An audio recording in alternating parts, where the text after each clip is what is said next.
them and are not necessarily those of Fresh Air Incorporated, its staff, or its board of directors. Hi, this is Al McFarland, host of The Conversation with Al McFarland. You're listening to 98.3 FM, KFAI, Minneapolis.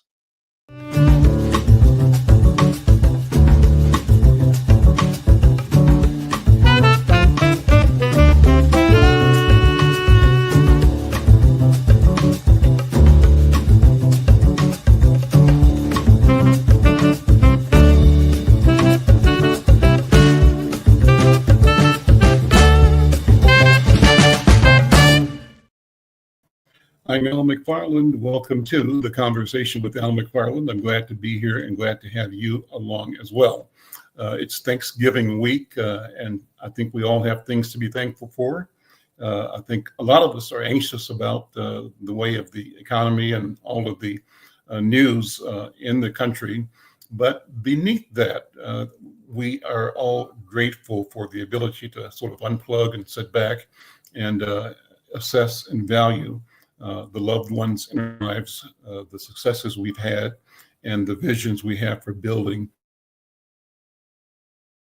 with healing and wholeness for ourselves, our families, and our community. Well, today's program, as always, is what I call one that's chock full of robust conversation. We've got great guests today. And before I do bring them in, I want to remind you and thank you for listening to the show here on KFAI. And those who are checking us out through any of the social media platforms. We're streaming live to LinkedIn. We're streaming live to 2 YouTube channels, that for Black Press of America, Black Press USA, and our Insight News channel. And we're streaming live to X and Facebook as well. No matter where you're connecting, we want you to feel and know that that connection is important and powerful. If you want to comment on today's show or other topics, just drop a note in the chat and those will show up and we can respond and shout you out. Tell us where you're listening from. And as always, we invite you to subscribe and join by going to the Insight News YouTube page and becoming a subscriber. Help us grow our community. Well, I want to begin today by introducing my first guest. And it's a gentleman that I've interviewed before. I've been totally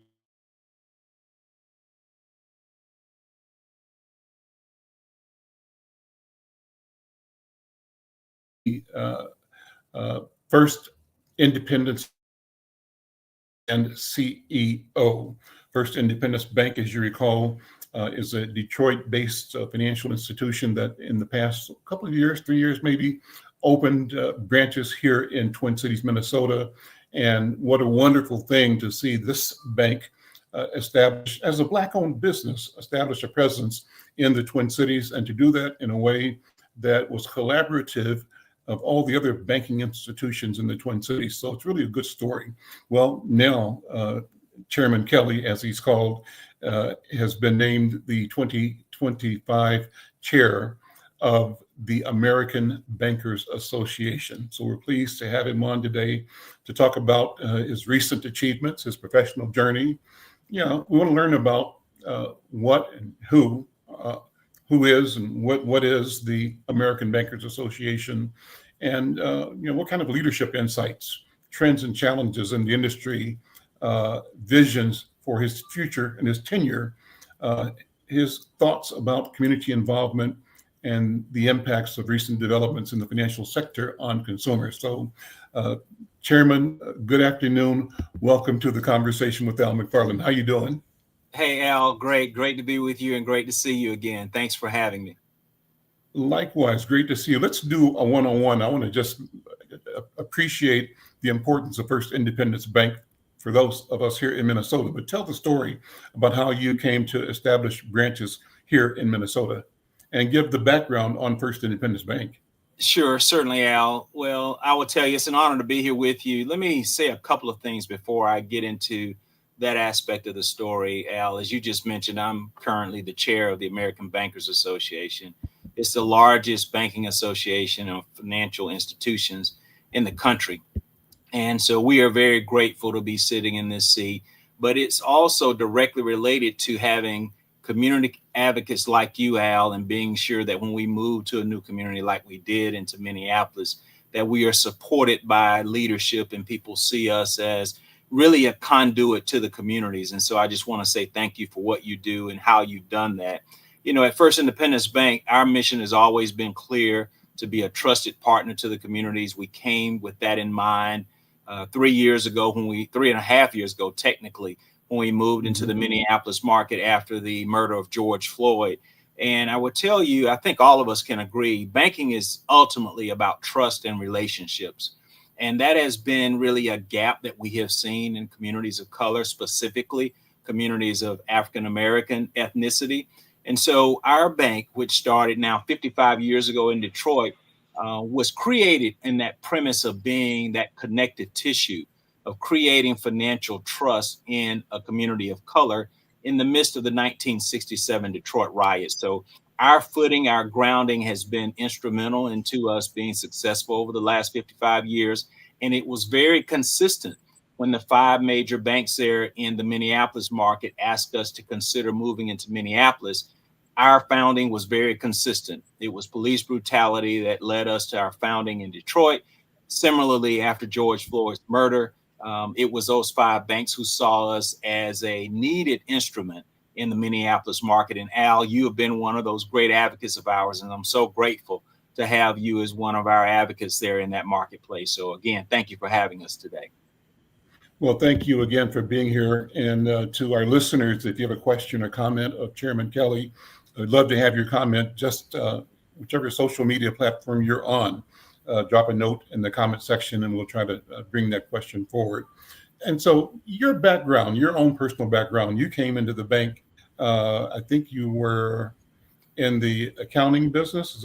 Am I correct or not? Well, no, a little bit further right or left, depending on how you consider your use of your brain. I'm an engineer by training, Al, and spent really most of my career inside of an electric utility, Southern Company, which was based in Atlanta, and really had a wonderful career there, Al. I had a chance to work across many aspects of the company. I started out in engineering, as we talked about, did industrial marketing, working with large customers, doing power contracts, ended up moving into corporate finance. The company loaned me to the University of Alabama, where I ended up getting my MBA. And then I moved into a host of other areas: human resources, supply chain management, ended up in the sales teams. And the latter part of my career was actually in the unregulated aspect of the business. And I was negotiating and buying solar projects predominantly in California and in the state of Texas on behalf of Southern Company.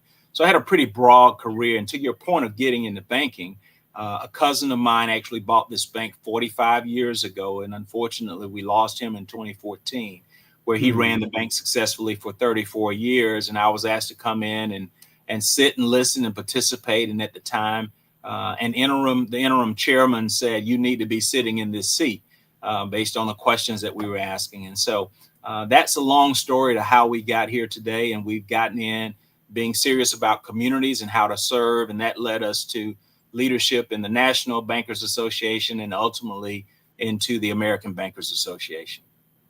There's a connection between your bank and the music industry in Detroit. What's that connection? Yeah, so my cousin Don Davis actually was a music producer. He produced everything that, if anyone knows the name Johnny Taylor, he produced all of Johnny Taylor's. He also produced of Johnny Taylor the first platinum album, which was Disco Lady in 1976. And then the one that many people recognize and know was Marilyn Davis and Marilyn McCoo and Billy Davis Jr. "You Don't Have to Be a Star to Be in My Show." He produced that song for them. And so he was really a producer, a studio owner. After Berry Gordy left and went to California, he had the studio where Aretha Franklin and so many others, Anita Baker, recorded there in Detroit. And in the 80s, he decided that, he says the farthest he's ever traveled was from the music business to the banking business when he bought this bank in 1980. So that correlation is certainly there. And, he spent time down also in Memphis.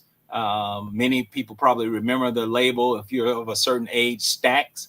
And so he Yep. was involved with Stax and Isaac Hayes and Al Bell and so many others who were involved in the Stax Renaissance there in Memphis, Tennessee. And so, as you know, Minneapolis has a very strong, you don't even have to say Minneapolis all the way to the end and know that the music legends and the history there associated with Minneapolis. So there's a little bit of a correlation there in association with our music background. Speaking of which, this is a wonderful sort of aside for our listeners here in Twin Cities. The city has experienced what's the right word for it? The transformation of one of its music icons. Gary Jelly Bean Johnson was the bass player and drummer with The Time and was part of the whole Prince movement, the Minneapolis Sound. He departed, and we've got a story on him in today's Insight News, and we'll be doing more. But thank you for making reference to the centrality of music in the life of people in Minneapolis and St. Paul, Minnesota. I'm Al McFarland. This is The Conversation with Al McFarland. I'm talking with Chairman Kenneth Kelly. He's the chairman and CEO of First Independence Bank, based in Detroit, branches here in Minnesota, recently named chair of American Bankers Association. Chairman Kelly, take a minute. You mentioned that the American Bankers Association is one of the nation's largest financial services industry organizations. Tell me more about it. What does ABA do? What is it and what does it do? Yeah, so let's go back to the beginning. So the ABA is actually celebrating its 150th anniversary. I don't think I have to get into details to really elaborate on what timing that was, but the reality is there were some bankers who understood that the women's suffrage movement was actually getting traction and getting people to recognize the ideal of commonality and coming together and identifying things that you need to really work on and having and creating a voice for that. And so those bankers from about 35 states met in Saratoga Springs, New York in 1875 to decide and create the American Bankers Association as an opportunity to be the voice of banking regarding banking issues. Now, the times were extremely difficult, but I would tell you at the end of the day, that has turned into what is now the most successful voice of banking across this country. Our organization has been in existence, as I said, 150 years. What we are working on right now is what I call the 3 strategic pillars. One is being a unifying advocate for banking, which goes back to the start I just mentioned to you. But secondly, to be an innovative catalyst, being sure that we are staying up on the times as it relates to what's going on with technology and how banking is impacted by that. And then lastly, I would tell you, most importantly, is being a trusted partner. You heard me make reference to that in First Independence and how we operate within the communities that we serve. But that is also true about the ABA and what we're trying to accomplish on behalf of all banks. There are roughly 4,500 banks in the country, Al. And as you know, when you think about that, you know, that impacts basically all of our communities in some form or fashion. What we are seeing is really kind of an aggregation of banks because the cost of banking has been very challenging. And so institutions like ours focus on not only the broader issues that you see out in public, but also the finer issues to be sure that banks can operate and compete fairly in the marketplace. As I've said before, if it looks like a bank and acts like a bank, it should be treated as a bank. And so we're seeing many, I would say, non-bank type entities move into the financial space. And unfortunately, it has been taking away from the opportunities of why banks are in the communities that they serve and what they're trying to do with those communities and serving those customers and being sure that they can reach their economic empowerment, having, as I use the term, oxygen in those communities. And so that's really the essence of the ABA. What we do on a daily basis entails everything from being sure that individuals on the Hill, whether that is in Congress, legislative, also executive branch, in addition to the regulatory environment, understand the issues that are important to banks and weighing in on those in such a way that that's a positive outcome on behalf of banks. Well, let me ask you personally how you navigated to that position of leadership in ABA. I'm sure you have to think long and deep before presenting yourself as a contender, or maybe you were invited to that position. But give me the story of how you found your way to that seat of leadership. Al, it's pretty incredible to be candid with you, to sit in this seat and, as you said, navigate to this seat. But I've always just had a servant's heart, just go to serve. And I was the chair of the National Bankers Association, and at the time, explain that for listeners. Our that's very, very good point, Al. You're so good at your role. You're helping me to peel back the onion a little bit here, probably more than I would have normally. So the National Bankers Association actually represents the minority banks in this country. It was founded in 1927, so we're 2 years from being 100 years old, where at that time, actually, it was just Black banks, really modeled after what I described to you regarding the ABA some 52 years later. And so Black banks created an association, and then it morphed into now all minority banks. But let me make an aside here, just so people have a framework for this, what you're describing. So like NBA, National Banker or National Bankers Association, yes, is that what it's called? That's ABA. correct. In the law, there's American Bar Association and the National Bar. One is Black, right? Yeah. In the health field, there is the American Medical Association and I think it's called the Black Medical Association or some name like that. But what I'm pointing out is parallel structures. And part of the story underneath the story is we as a community, as a culture, have created systems that allow us to enjoy the benefits of order and organization and movement and collective growth, even in places where our presence and leadership were resisted and in fact rejected.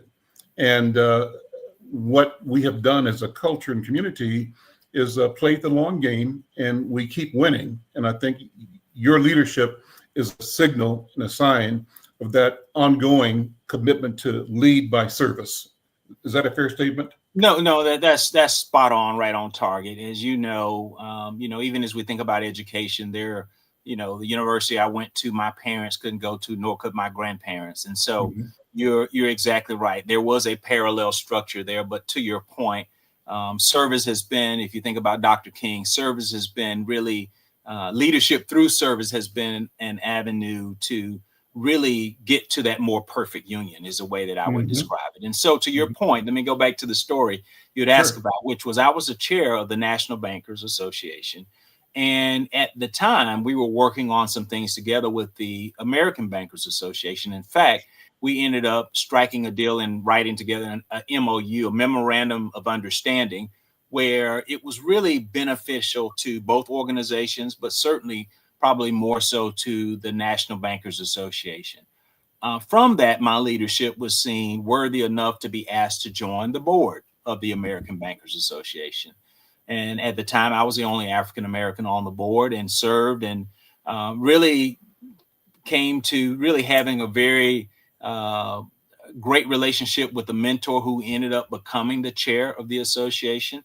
And he took me on the road with him to a couple of different events, not anything express, it just kind of happened. And long story short, it wasn't long after that, my discussion as being a contender for becoming the chair of the board really kind of got set in place and put in motion, and went through, as you can imagine, the competitive process of being selected and or chosen to serve in this role. And so we're very grateful for that. But to your point of the story, no one person can make those decisions by themselves. You have to build alliances in places, and sometimes they're in places where you don't expect them to come from, but that allows you to be successful in trying to achieve your goal. But I've always approached it with just being of service first, and let the chips kind of fall where they may. But it's a great question, Al. Well, so let me ask you, Chairman Kelly, about the not political so much, but the financial landscape, the economic landscape, as you're leading from the vantage point of a chair of ABA. What things as a country are we paying attention to for economic stability and growth? What's your thought? Well, Al, as you don't have to go far to see the data to see that there are disparities. The wealth gap is a real issue. It is something that I think about. In fact, I ended up writing a book on the topic because I got asked about the topic of the wealth gap as a CEO and chairman of a bank. And Mm. I think you and I may have shared a story. That's a whole nother show we could talk about. But at the end of the day, I would tell you from my perspective in the seat that I sit in now, it is about economics, understanding that banks are really the vital part of being sure that there's oxygen in all communities, not just some communities. And Mhm. so our goal is to be sure that banks are as strong as they can be so that they can serve those communities they care about. I would say ancillary of that is being sure that minority banks and CDFIs, community development financial institutions, which typically serve low and moderate incomes, are as strong as they can be. That was the reason we approached the ABA in the beginning to set up a memorandum of understanding. And so Mhm. I say that to say our presence, our intent in being at the table is to ensure that those voices are heard that may not have been previously regarding low and moderate income communities, which disproportionately impact people of color across this country. And so that level of, I would tell you, perspective being at the table is something that we certainly bring in our seat as we plan to serve going forward. But if you go back to our institution and its Mhm. founding, its original intent was to serve a local minority slash low income community, our First Independence Bank. Mhm. But I would tell you Mhm. one of the outcomes of that, I think that's worth importance to share with your audience is one of the original founders of the bank, who actually passed in 2020, shared with me in January of 2020. He said the beauty of us starting this bank in 1970 was that at the major banks, African Americans started to get other jobs besides being a janitor and a teller. He said the Mhm. opening of First Independence Bank had an impact on the rest of the banking community in Detroit by ensuring that African Americans started to get other jobs, such as working as analysts and lending, et cetera. And so I say that to say, you know, oftentimes there's not a direct correlation between where something is and where things are being impacted. And I would say the same is true as it relates to me having the opportunity to sit in this seat. There's probably not going to be a direct impact of, well, Kenneth Kelly was the chair today, so this happened tomorrow. But it will be the gradual movement back to your point of getting to a more perfect union of Mhm. being in this seat creates perspectives that may be different going forward. And so that's the intent and the reason that we bring our perspective to the table and the intent of serving in this role. Well, Chairman Kelly, as a communicator, I'm a scribe, a journalist, right? A documenter. And I want to sort of restate and reemphasize what you just said because it's so important. And I think that the fact that you're in that seat, it's like you're an explorer and you have discovered new territory and new terrain. And the beauty of it is that when our people find opportunities to do things, to do, different things in different places that are consistent with the professional and uh, what is it, the service mission of business itself. Uh, it loosens the ground and allows more of us to grow into opportunity. And as we grow into opportunity, we know that not only do we help our community, but we help the entire country. And I would dare say the entire, family of humanity, because we're opening up and allowing, as you described it, new oxygen to be manufactured and shared in the service of all of our humanity. Does that make sense to you as an observation? Well, you are living in your gift. You said it well and succinctly, and I just can't emphasize that more. You said it well and very succinctly. Mhm. So, you know, uh, technology, what technology advances are happening in the industry, and how does that technology impact our community or the consumer, not just our community, but our community is part of the consumer base? Yeah, I would tell you, as you can imagine, Al, that as you think about it, I saw a study the other day that shows that individuals don't read books at the same level they used to. Our minds have been really retrained for the snap it, the quick hit, the TikTok, Mhm. the Facebook, etc. And technology is providing kind of that change or that morphing. And the same is true as it relates to money. And we have to stay, I will tell you, on the cutting edge and or become fast followers as we look at how technology is changing. We're hearing terms that for many people they may not even understand, but we need to learn those terms. AI, you're hearing terms stablecoin, you're hearing terms Bitcoin. What do those things mean? I will say that all of us need to accept the challenge that we're going to have to stay on the ready, have to stay willing to learn and to understand what's going on around us, or we'll be left behind. For us, Well, technology. let me jump in and say that I'm one Sure. of those who doesn't understand what Bitcoin is. So I'm going to take the liberty, since I have the banker on the phone, explain to me what Bitcoin is and how it works. Well, I would tell you, because I don't want to get into prescribing things, the best Right. way I could say it is that, it's an exchange, and it's an exchange not any different than way people think about stocks or commodities, etc.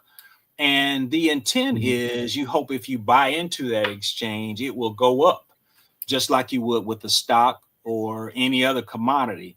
But the reality is it is not based on what we would typically say are hard financial numbers that you can look at and study and say there's causality based on what I see in front of me that will lead it to a gain in the future.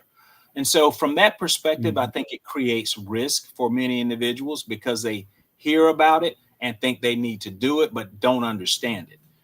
If you go back to Warren Buffett, one of the things he's always stated about the companies that he has bought is that he understands those companies. So, my point is, even in the stock market, there are companies that you can understand and there are companies you can't understand. And so my point is, I want to make a corollary that even when you get into Bitcoin, it has less of that understanding in terms of financials that really undergird it. And so, Mhm. unfortunately, what we're starting to see is a little bit of a retraction in that marketplace. And again, I don't want to forecast, but I'm trying to paint a picture from a theory Sure, perspective of sure, what sure. we see with that, with Bitcoin relative to stocks and or relative to commodities. But my point is, I think you need to understand it, even if you don't participate in it, so you know that you're making a good decision. And that is also true about stocks. But going back to Warren Buffett and how he talks about Mhm. stocks is he buys things that he understands: Coca-Cola, McDonald's, pizza, shoes, things that he knows that people are going to buy because they need them and or they like them. And I think the same is true for all of our financial decisions. They should be based on our engagement with those organizations in a way that we understand them. And so my Mhm. point to you or to the audience would be I wouldn't buy anything I don't understand.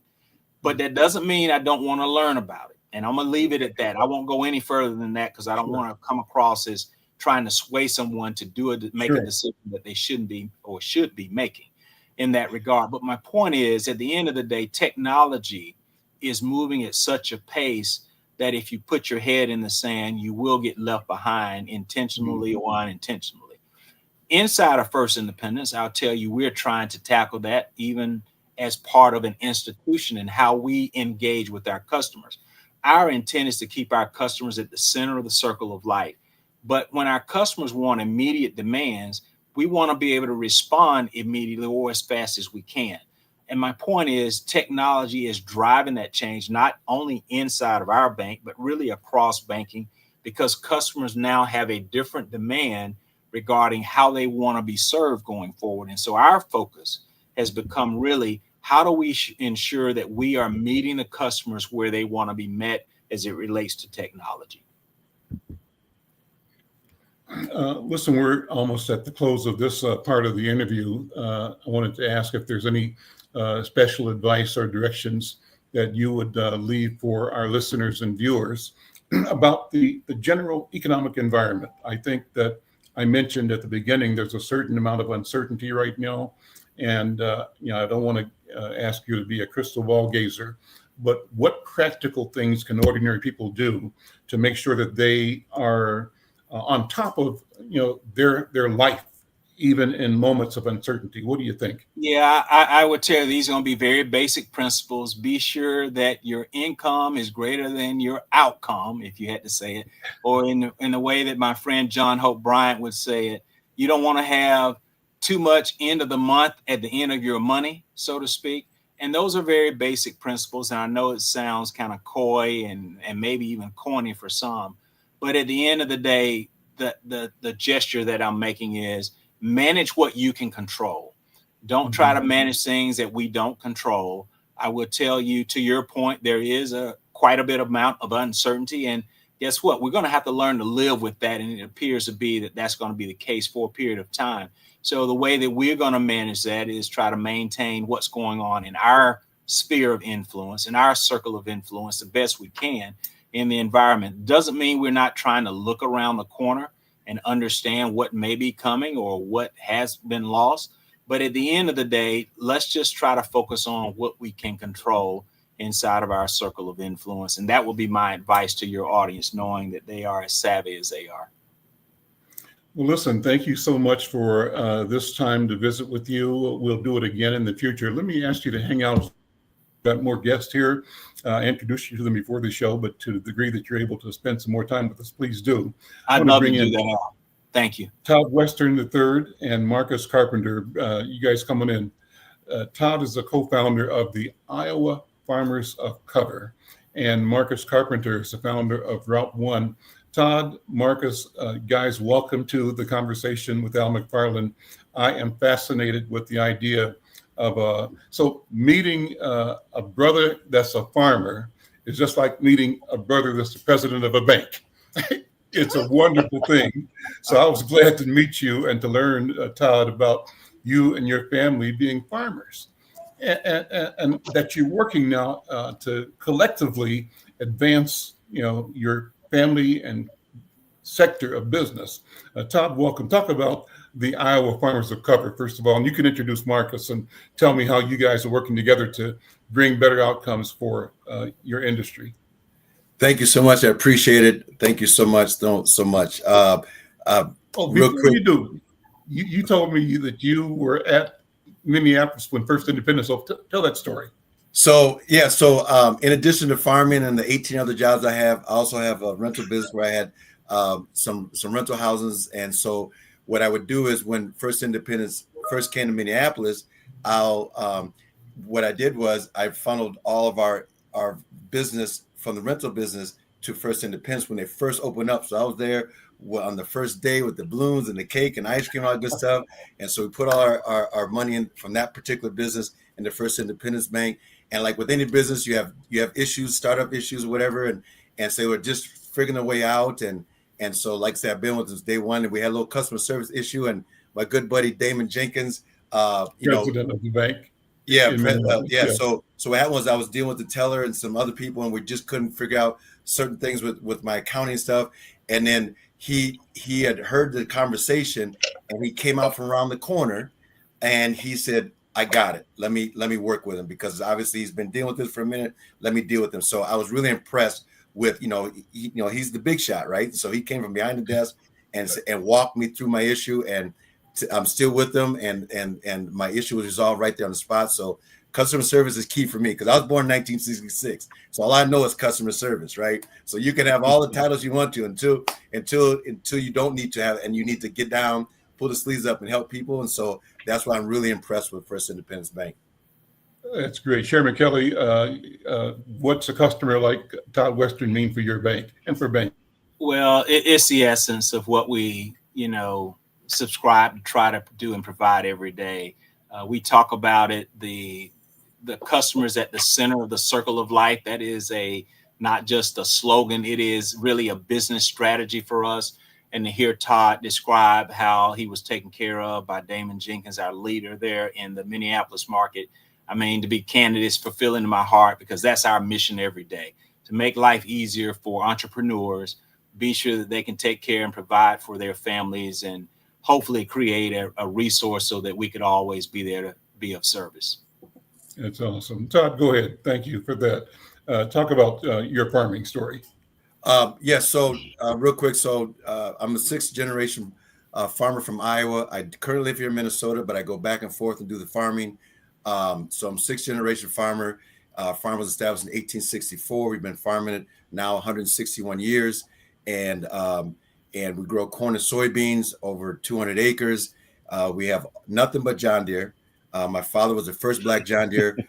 My father was the first black supervisor and engineer at John Deere in 1968 during the race riots in Waterloo, Iowa.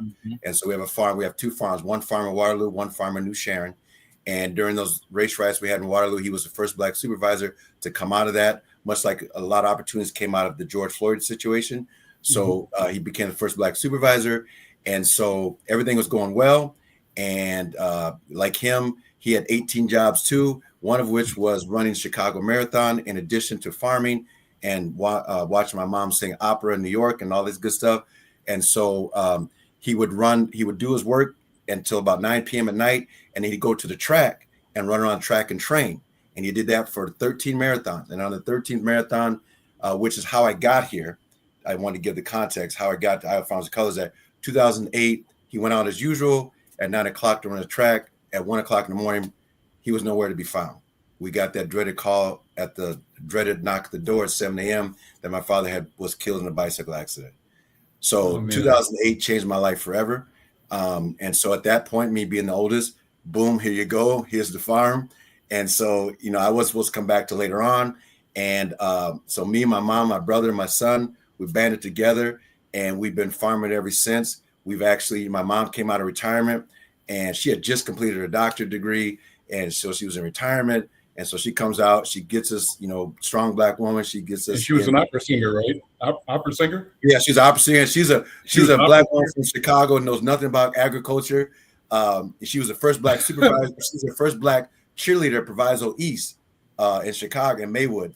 And so she comes out of retirement, and I always say she's 5'4", but she walks 8 foot tall. And so she was able to command presence, and they put their arms, the state agencies put their arms around her and helped her walk through different things. So she handled the program business side. Me and my brother handled the mechanical farming, and I handled the visionary of where we wanted to be.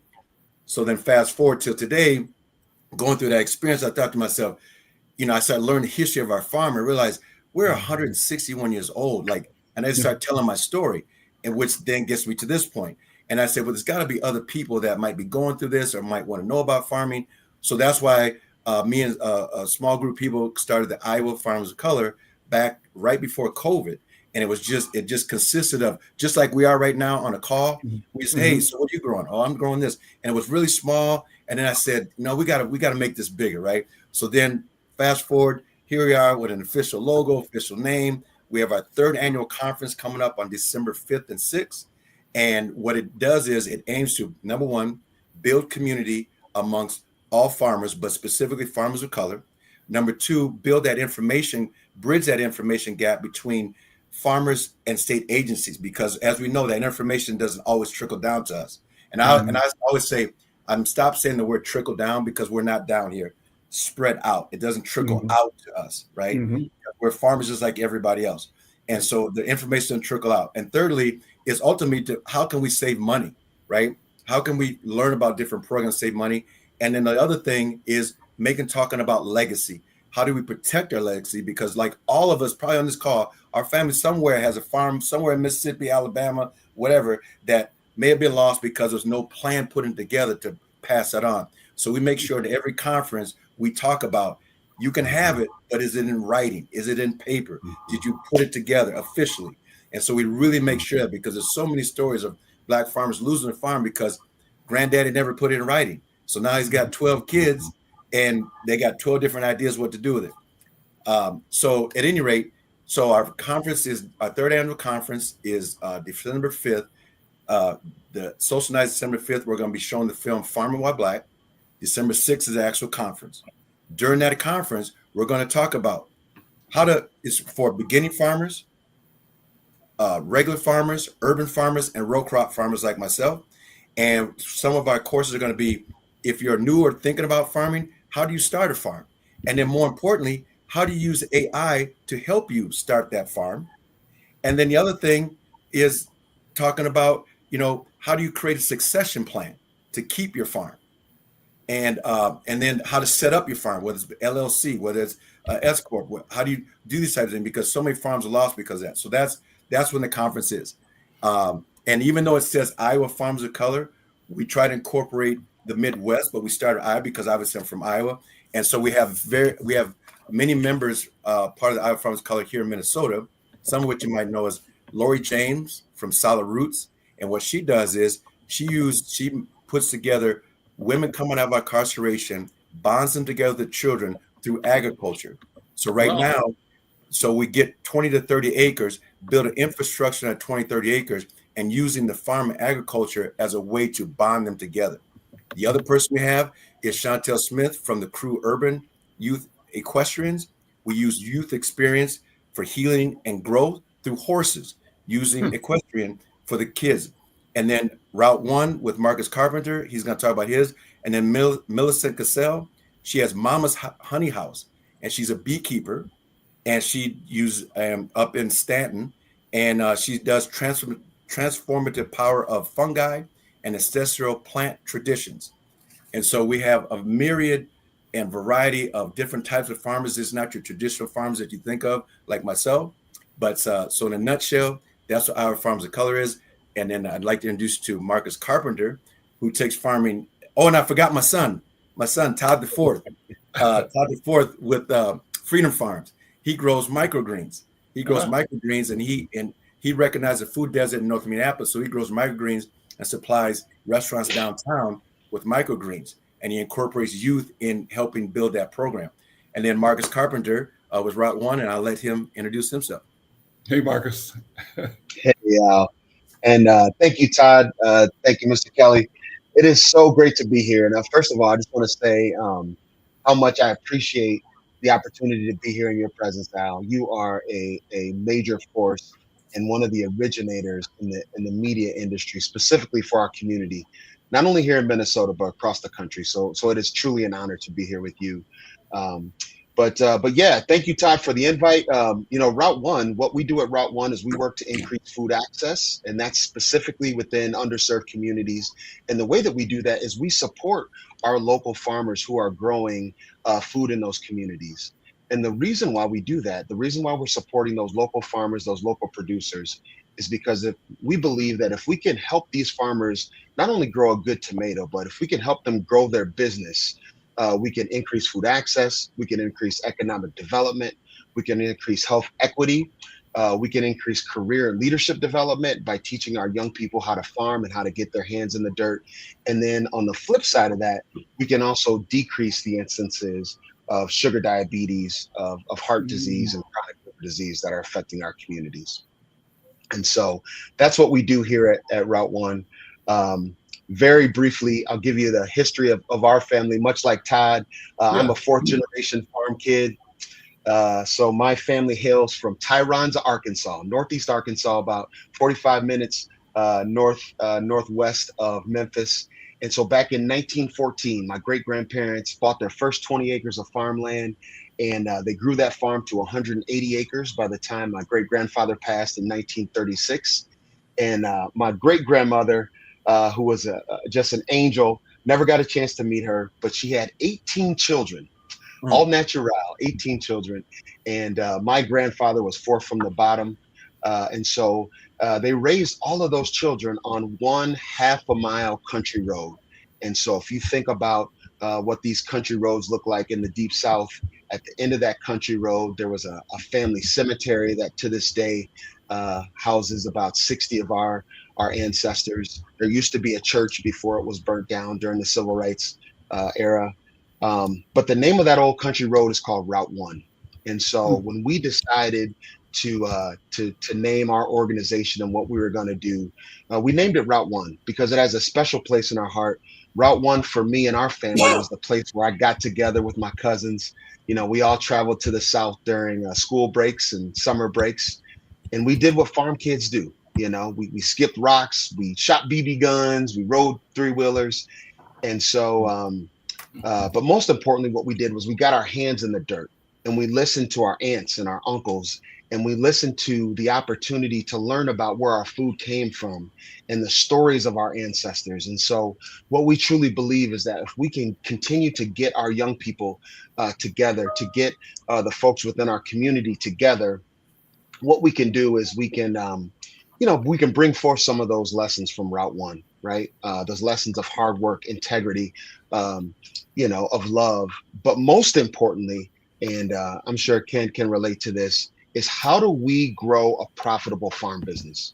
And so that's what we focus on at Route One, is we bring the stories of the farm, outdoor farming, conservation, soil health, but we also bring the stories of indoor farming. So we're here in the upper Midwest. And so, people can't just have good food 6 months out of the year. So we have our shipping container farm that allows us to go premium produce. We market that produce in 5 different markets. We are fortunate enough to be partnered with folks like Gavin Kaysen, who is a James Beard award-winning chef, and also with Andrew Zimmern and some of our big premium chefs here in the upper Midwest, to be able to not only grow good food for our communities, but we're also creating business models that give an opportunity for our young people. With issues here. So listeners, if you hear some chopping, it's internet bandwidth, but go ahead, Marcus, go ahead. Oh, sorry about that. Sorry if I'm cutting out, but just wanted to guess end on, we're given the opportunity for young people to not only learn about farming, our communities to learn about farming, but to also build a profitable business model.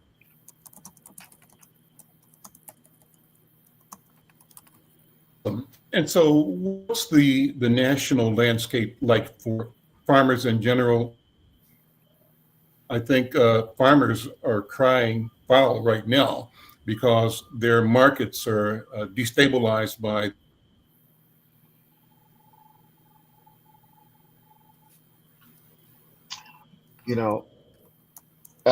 I'll speak on behalf of the small Oh, I'm sorry. Go ahead, Al. Go ahead. I was going to say, I'll speak on behalf of the small farmers, and I'll turn it over to Todd, and maybe he can speak more to the row crop farmers. From a local small farming perspective, before we talk about who's producing and who's growing, first it's important to talk about hunger relief, right? And so we are facing a time in our nation's history where, being able to feed our communities is of the utmost importance. Here in the state of Minnesota, there's 1 out of 10 Minnesotans that are facing food insecurity. 1 out of 7 of those are children. If you're Black, Brown, and Indigenous, you have a 25% chance to be more likely to be food insecure than the regular population. And thus far in 2025, we've already experienced over 9 million food shelf visits. And so what that means, Al, is that we have to do a better job of getting more food into our communities. And so the work that Todd and I and some of the other amazing organizations here in the Twin Cities are doing is of the utmost importance. And so the average farmer in the state of Minnesota only earns, the small farmer, right, 10 acres or less, they earn less than $25,000 per year. And so what we're doing at Route One is we're creating a model that can allow farmers to generate over $300,000 in revenue, but also be able to bring home a profit of close to $200,000. So if you're doing the math, that's a 33% margin within our farm business. And so that's what we're talking to our capital partners about, is really how do we create these amazing agricultural businesses right in our communities. We've built the platform, and so we're excited actually about where local ag is going and local food is going because of the challenges that exist. We feel like we're positioned to be able to solve. And when you say local ag, are you talking about in the county or even in the city or in the state? What does local ag mean to you? And the reason I ask is if your son Todd IV is doing microgreens, is he doing that right in North Minneapolis, or is he out in Champlin or one of the? No, he's doing it right in North Minneapolis. That's the point, yeah. So where we are is a place that an investment can make sense, right? Absolutely. Yeah, absolutely. Yeah, I'll say this briefly and I'll pass it over to Todd. But with we call it the Agriculture Conservation Micro Campus. It's a 12,000 square foot property, and so to Where your is it? point, Al. So the first one is in Minnetonka. We've just for those who don't know, it's a ring suburb of here of the Twin Cities. We just purchased our second location in St. Paul, which is about 5 miles north of the capital, and then we are looking for locations 3 through 5. But to your point, Al, the locality and the locality of food can be a local community.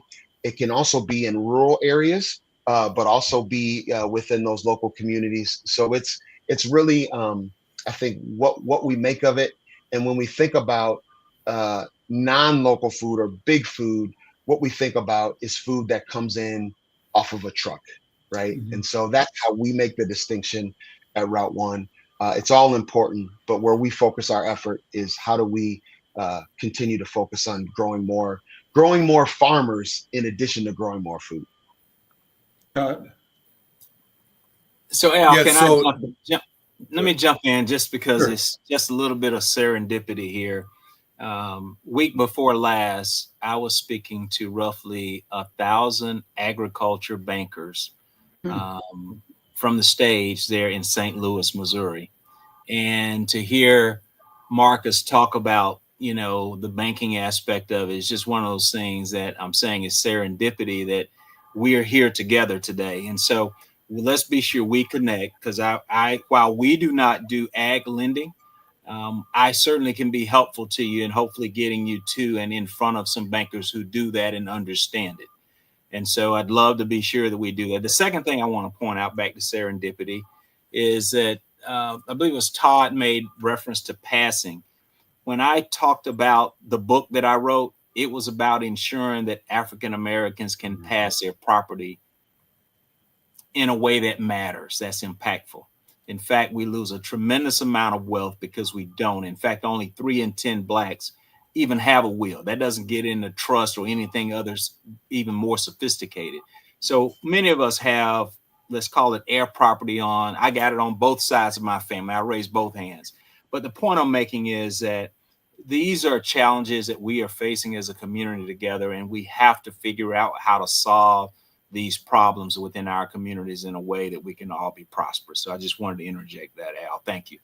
Well, I wanted you also, I was going to come back to you before we closed, Chairman Kelly, just to connect you with your farm story. And I don't know if you mentioned, what's your family's roots? Because all of us have a farm background, as Marcus said. Is your family connected to farming in some way? That was probably not by choice. Not by choice. For all of us. Ironically, the ancestor that I know, the oldest ancestor I know, ironically, was brought from South Carolina to Alabama by a Scottish banker. His name was Oliver McNabb, and he's the oldest we've been able to trace back in roots. And this is the early 1800s. And so I've got 5 generations buried in Barber County, Alabama, that basically most of them farm all the way up through, I would say, my parents. So my grandparents had a farm, and, we still have that farm. There's not a lot of direct farming like plants, grow crops on it anymore. But yeah, we still have a farm in the family. So yes, that's something I know well. I have been down in a well to clean it out. So something that I think about recently, because I don't have that level of courage anymore. My wisdom has grown beyond my courage at this point in this stage of my life. But the point is, yes, we do have farming in our family, Al, and it's something we certainly can relate to. And I'd love to be helpful to Todd and Marcus as much as I can, wherever I can. Yeah. Well, I love this conversation because Marcus and Todd, you're telling us that farming is now. It's not something that's tucked away in the back of our minds, our histories, but we've got a place and an opportunity to understand the agricultural world and our place in it and how it can benefit us and benefit community and society. I want to pull up a picture here that you all will like as well. Jared put it up. I'll describe it for our our listening audience, people on KFAI, but it's a picture of the cover of this week's Insight News, and the title is "It's Hog Killing Time," and this is a Thanksgiving story written by a photojournalist out of California who writes for Insight from time to time, Brother Hayward Galbraith. But it's a beautiful picture, and I chose to use it on the cover of Insight News, this being Thanksgiving week coming up this week. And he is remembering back in the old days going to grandma's or grandpa's farm and farm community. So I wanted to share that with you guys and, in a sense, close the program on responding or reflecting on this legacy of farming and of feeding ourselves that we're part of. But Todd, you can take it down now. I want you to see it. Todd, come back in and you can respond to the questions that Mark has started and others that you may have as well. Yeah. So again, it's you. The last question you asked was about the tariffs. The tariffs are significant to everyone. It's $23 billion is lost because we were exporting to China. And, this year we just got done combining our soybeans and we were down, our yield was down 5%, but our pricing was down almost 40% versus 2023 when we did soybeans at 23, they're down almost 40%, right? And so now, but then you add that onto, I got less for what I did bring in, right? And on top of that, I got 5% less. On top of that, my chemical costs were even more higher. And fortunately for us, we don't have, sorry, Chairman Kelly, we don't have any bank loans with any banks. So everything's paid for. Yeah, I get it. And that's something, as you grow, though, leveraging debt is not a bad thing. It Right, allows you right. to grow faster than having to use your equity. So I Right. fully understand. Right. Understand. Yeah. But yeah, so it's but again, that's what the Iowa Farms of Color is to put that together, is to give this type of information. And I invite anybody from Minnesota and surrounding states to please come and attend. I know if anybody's ever, please look up this film called Farming While Black, because the big trend now is young millennials that are, in this particular case, this one works in New York, and she says, you know what, I'm done with it. I'm going to buy a farm upstate New York. She bought 40 acres. They did a documentary film on it. It's a beautiful film. So I'd encourage everybody to come to Ames, Iowa by Iowa State, and come December 5th and 6th and partake in our conference. Everybody's invited, and we do have a strong Minnesota contingency that will be down there. Awesome. We're down to the last couple of minutes. I want to take one more round here and just ask each of you to whatever reflection, advice, direction, based on this conversation, but things you're dealing with, touching in your daily life, you'd like to share with our listeners and our viewers. Chairman Kelly, let me start with you. I feel enthused. I'm proud to see Todd and Marcus doing what they're doing. I just left Honey Baked Ham, and I would tell you, I thought about just starting a hog farm by myself because of the price that I paid for that ham. So I'm inspired by you guys. Let's stay connected. Thank you, Al, for your serendipity in putting us together today. And Todd, let me go to you next. I'm going to have you wrap us up, Marcus. Again, I'm only here because I just told my story. So I encourage everybody that's listening, you all have a story to tell. Tell your story with no true real outcomes expected, but just tell your story. And this is how I wound up here, honoring my ancestors. And it's all about the baton. Everything's a race, right? Meaning the baton was handed to me. I'm doing my best to honor my ancestors, to grow the farm, to tell others, and to let other people of color know, like, farming is cool. In my day, I'm 59. In my day, farming wasn't cool, but it's cool again. Again, I invite everybody to go to iowafarmersofcolor.com, attend the conference, and just let's build this community even bigger. Marcus, got about 45 seconds. Yeah, you got it. Well, thank you so much. I would just echo what these gentlemen said. I am really hopeful about our future. The one thing I would say is that for the listeners that are listening, specifically those that are Black, Brown, and Indigenous, our ancestors literally had the opportunity, not by choice, but we built the strongest free market economy to ever exist on the planet. All that was built right here in the United States with our blood, sweat, and tears. And so that's something when Todd talks about legacy, when Ken talks about legacy, that's something that we can be very proud of. And I think when we think about the farm, we're not necessarily trying to make these young people farmers, but we are trying to help them identify what their future could be. We got to stop it right there. Gentlemen, thank you so much. We'll see you next time. I'm Al McFarland. This is The Conversation with Al McFarland. Take care.